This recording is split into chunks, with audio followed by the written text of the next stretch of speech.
فاجعة محزنة تهز الجهاز الأمني بالمملكة المغربية.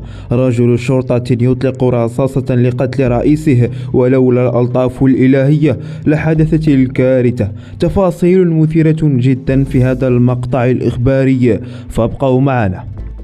فتحت فرقة الشرطة القضائية بمدينة زاغورة بحثا قضائيا تحت إشراف النيابة العامة المختصة مساء يوم أمس الخميس، وذلك لتحديد الأفعال الإجرامية المنسوبة لمفتش الشرطة الممتاز يعمل بمطار زاغورة، والذي يشتبه في تورطه في تعريض رئيسه في العمل لاعتداء باستعمال السلاح الوظيفي. وأوضح بلاغ للمديرية العامة للأمن الوطني أنه حسب المعلومات الأولية للبحث فقد سجل رئيس مفوضية الشرطة بمطار زاغورة إخلالات مهنية في حق مفتش الشرطة الممتاز المشتبه فيه، الذي خرق واجبات الانضباط واستخدم سلاحه الوظيفي بشكل غير مشروع، متسببا في إصابة رئيسه في العمل بجرح على مستوى حاجبه الأيسر بواسطة عيار ناري. وقد تم تجريد الموظف المشتبه فيه من سلاحه الوظيفي وإيداعه رهن تدبير الحراسة النظرية